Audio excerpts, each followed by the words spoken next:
Hi, my name is Daniel Stevens, and I'm a journalist. I specialize in telling mysterious stories for which there are no obvious explanations. I have a weekly television program where I present these stories. I must confess that I hardly believed in what I was told. But that was about to change. It all began when I was reporting a story about a strange thing that had happened in a cornfield. The local farmer told me that a 300-yard straight line had been drawn overnight in his plantation, leaving corn stalks and corn cobs on the ground. That was one more story for my weekly TV show for which I had no obvious explanation. My brother happened to be watching the show. He's a curator of the Philadelphia History Museum, and remembered that, recently, he had access to an old document that could be of interest and generate a mysterious story. So, he gave me a call and asked me to visit him at the museum. I'm always looking for mystery stories for my show, so I went to visit my brother at the museum a few days later.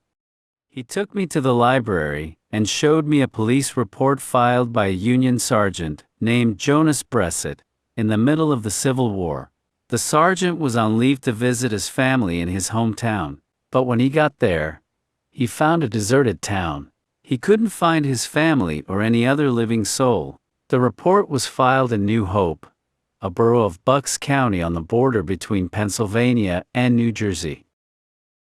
The strange thing is that the name of the deserted town was Cedarwind, Ville, which he couldn't find in any old map or document.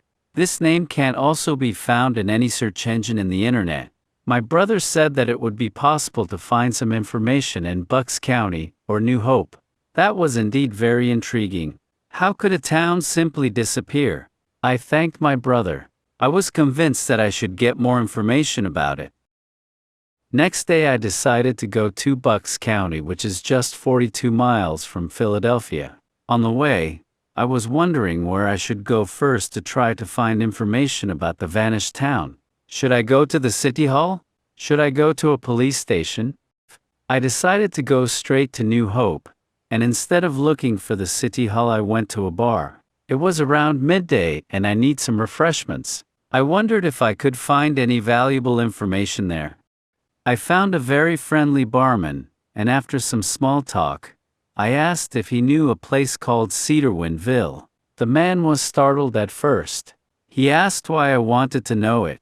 I said that I was a journalist and I was doing a research about a town that supposedly disappeared. The barman said that his grandfather used to tell him that such town existed, but, in fact, no one really knew where it was. He also said that I was lucky because that was the day of the weekly delivery of vegetables by a white van, which supposedly was from this mysterious place. This white van was parked just across the street. I thanked the barman and went outside to have a look at it. And there it was. A man was taking some boxes out of a white van and delivering them to a grocery store. At first I thought about approaching the man and asked some questions, but I changed my mind because it could frighten him. I decided to go back to my car that was parked nearby and wait to see what would happen. After the delivery of all the boxes, the man entered the van and started to drive. I decided to follow it, keeping some distance. After some time, the van took the same road that had brought me to New Hope from Philadelphia. I couldn't remember seeing any road sign indicating an exit to Cedarwind, Ville. Suddenly, the van turned right into a dirt road. There was no sign indicating where it would lead to. I continued following the van. The other driver seemed to realize that was being followed, but, even so, continued on his way. I began to be somewhat afraid. I realized that I was going to a place in the middle of nowhere alone. The van picked up speed as soon as I could see a small town at the end of the road. I decided not to speed up. Instead of it, I drove slowly till I arrived at what appeared to be the small town's main street. I got out of my car and started walking. I soon saw the white van parked in front of a house. There was no one on the street. The place seemed to have been frozen in the 19th century. I walked some more blocks till I saw a middle-aged man sitting on the porch of a house. He didn't seem surprised to see me. I introduced myself, and he said he was known as Mr. Douglas. He invited me to sit on the porch with him. He said he liked to talk but had few opportunities to do so, as the small town received few visitors.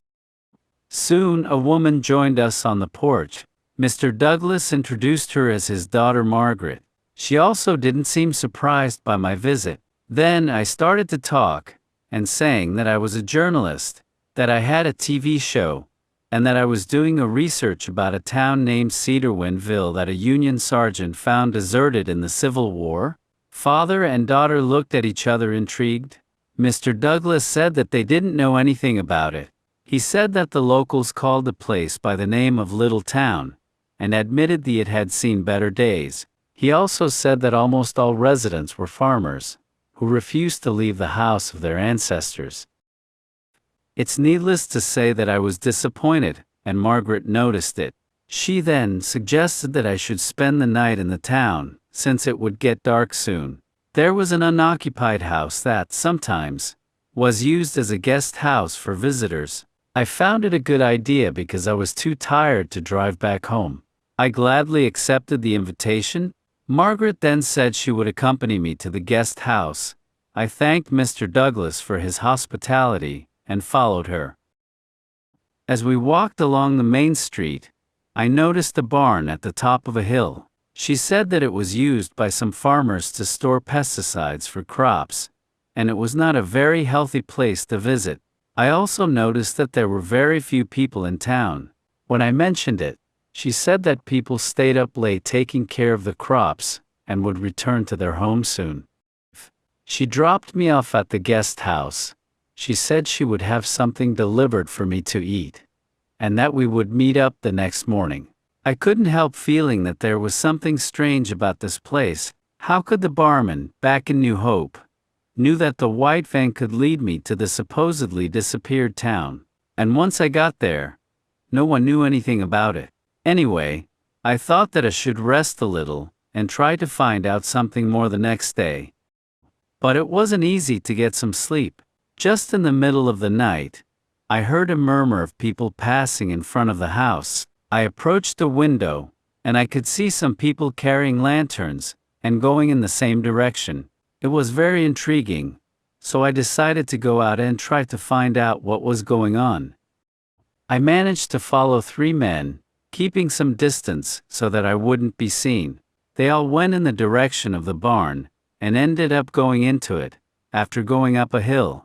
It was around 3 a.m., and I wondered what urgency required such an early activity. I stayed hidden for about an hour, watching to see if anything else would happen. The 3 men hadn't come out yet. Then I felt brave enough to also go into the barn, against any sense of safety. A bright light was coming from inside. Words can't exactly describe what I saw inside. On the internal wall opposite the front door, there was an entrance of an inexplicable brightly lit tunnel that seemed endless. Neither the 3 men nor anyone else could be seen. Once more, against any sense of safety, I decided to go into the tunnel. Walking cautiously, I soon realized that the tunnel wasn't endless. Instead of it, it led to an absurdly unpredictable scene. A live science fiction movie materialized in front of me. I got off the tunnel into an immense room with vertical glass cylinders with people inside. Men and women of all ages seemed to be in suspended animation. I couldn't count them, but surely, there were hundreds of cylinders, the majority of them with people. Some of them seemed to have entered the cylinders recently. Others seemed to have been inside them for decades. Noticing the clothes they were wearing, I was exploring the place cautiously, trying to make sense of it while keeping my presence a secret. But it didn't last long. A very loud alarm sounded, startling me and apparently waking up some of the people who were in a deep sleep. I had been discovered and would have to face the consequences because of my curiosity. 2 men appeared out of nowhere, grabbed my arms, and dragged me out of the cylinders room through the tunnel. I said there was no reason for violence, but, despite my protests, they remained silent and gave me no explanation for their behavior. As soon as we arrived back in the barn, 2 more men appeared and a total of 4 men kept me under guard until dawn. During all that time, they said nothing to me. By then it was clear that I was in a serious problem. I felt some relief when I saw Mr. Douglas and Margaret entering the barn. The other men were asked to wait outside, and so they did. Mr. Douglas asked me why I had gone into the barn, having been warned by Margaret that it wasn't recommended. I said that I followed some men in the middle of the night, and since I hadn't considered the barn to be a private property, I came in, following my journalistic instincts. I also said that I couldn't possibly imagine the existence of the tunnel and the glass cylinders room. Mr. Douglas then said that there would be consequences because of my journalistic curiosity. Then he started to tell me the most extraordinary story that I had ever heard. He started by saying that, in fact, he and Margaret were born in the 19th century, and the reason why they were still alive would soon be clear. He also said that we were indeed in Cedarwind, Ville. His wife had died young, and he and his daughter lived normal lives till the break of the Civil War. Many men were drafted and there was great suffering due to war casualties, but what really changed their lives happened on a summer night in 1863. An extraterrestrial spacecraft arrived in town in the middle of the night, and remained hovering on the hill behind the barn for some hours. Most of the town were asleep, but some people started to wake up because of the humming sound it was doing. We obviously didn't know what that was. Some people began to wonder if it could be a hellish new Confederate weapon. Eventually, the spacecraft landed on the hill, and nothing else happened until dawn. After sunrise, aliens began to walk all over the place. Some people thought that demons had invaded the town and locked themselves in their homes. Very few people had the notion that they could be extraterrestrials. Some men began to form an armed resistance.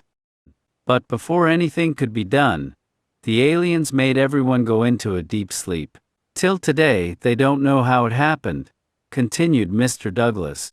They also didn't know how the aliens managed to take almost 300 people to the glass cylinders inside the spacecraft.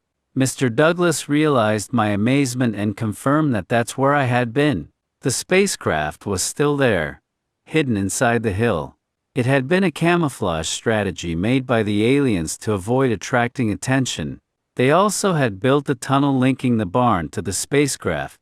Hundreds of people have been kept in suspended animation for almost a year, including Mr. Douglas and her daughter. The reason why they were all gathered was still debatable. They suspected that they would all be taken away eventually, perhaps out of the planet. But why hadn't the aliens left immediately was also unknown until that day. Sergeant Bressett did come to town on a leave, but for reasons they would never know. He wasn't disturbed by the aliens. The whole town had been in suspended animation for months.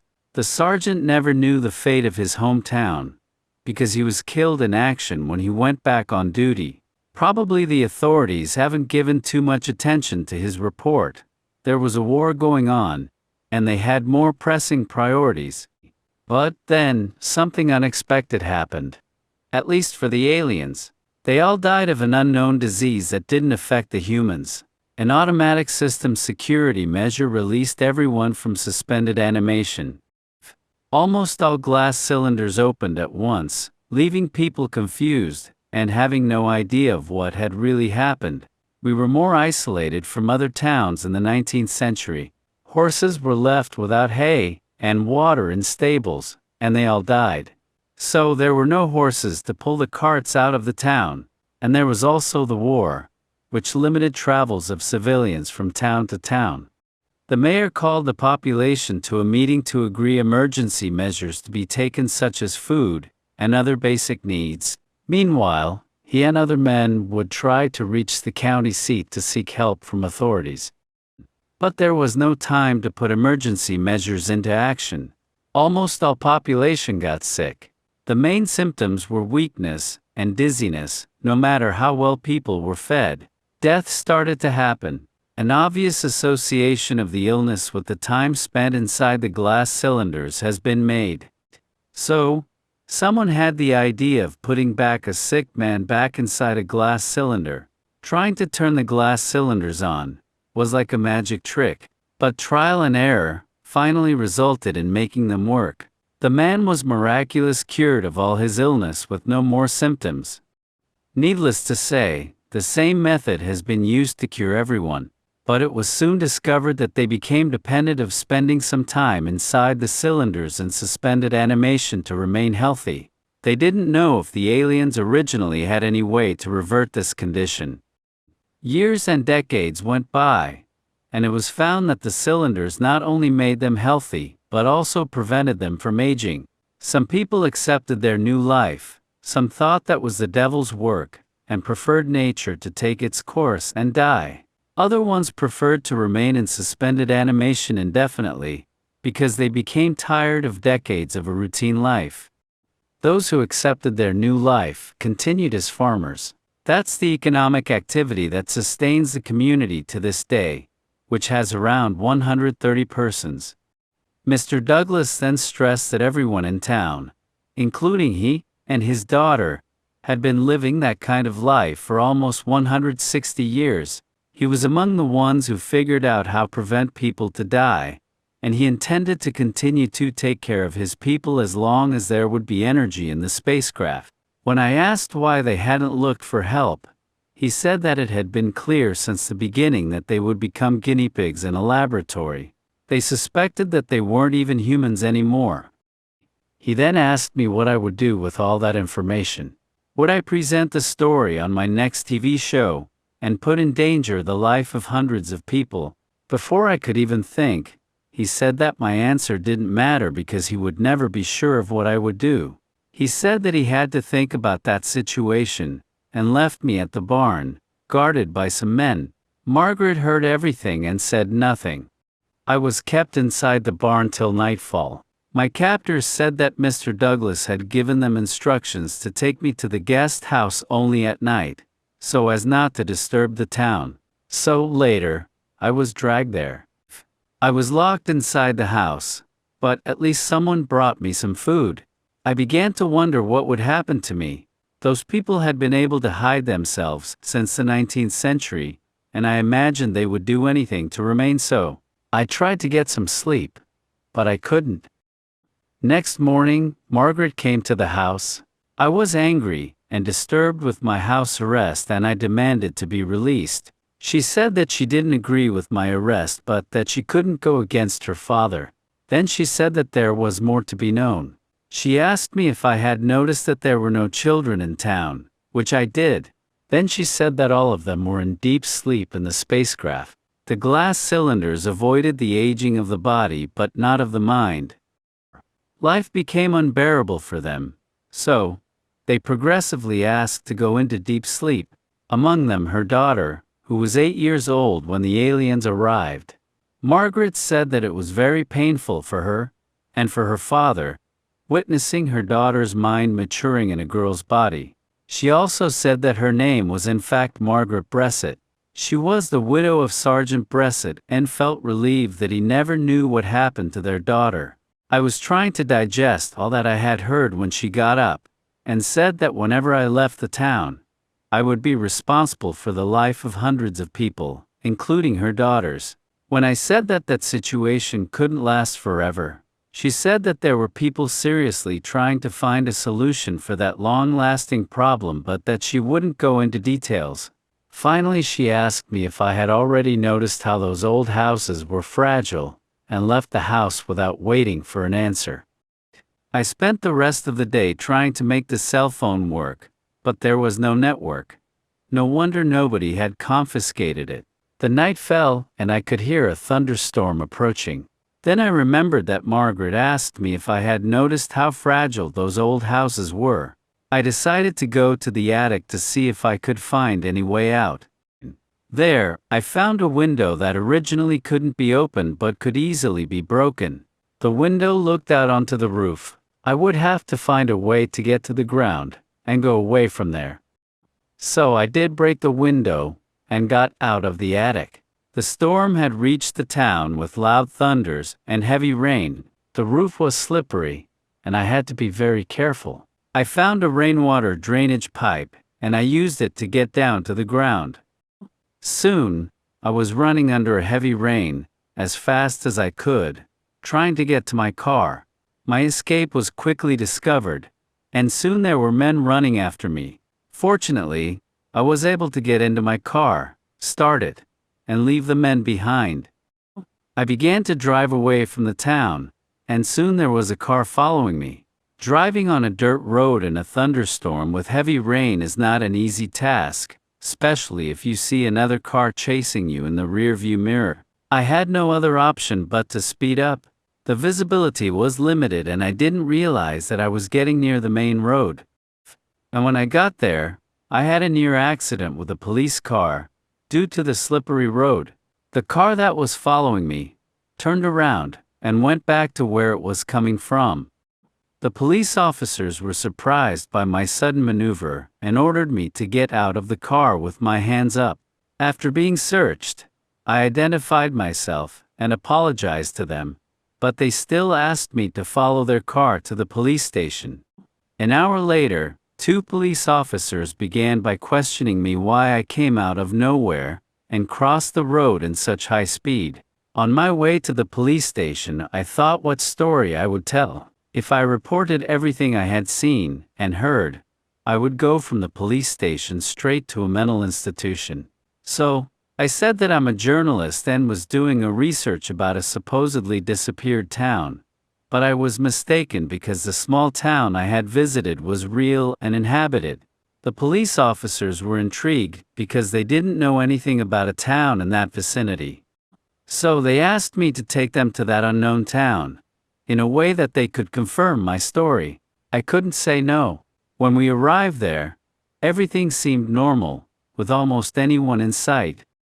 Soon, Mr. Douglas and Margaret came out of their house and approached us. I was unsure what to say, but Mr. Douglas took the initiative, greeted everyone, and asked the police officer if there was any problem.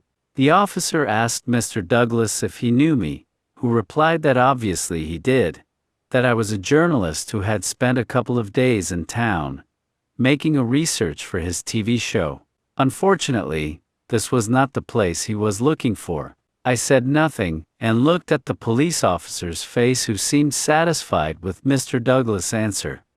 Then I said that I would like to go to the hill where the barn stood, so that I could watch the view from there once more before I left town. The police officers said that they would go with me. Mr. Douglas and Margaret didn't show any reaction. When we got there, I took a look at the view and then entered the barn. The police officers followed me. To my surprise, the tunnel had disappeared. Inside the barn, only wooden walls could be seen. The officers asked me if I expected to find anything specific inside there, to which I replied that I didn't. I got out of the barn and took some time to look at the town from the hill. Had I found the most extraordinary story of all times? Or had it been just a dream? Will I be bold enough to tell this story on my next TV show without any proof? And if I do, will I put people's lives at risk? I'll have to think a lot about all that.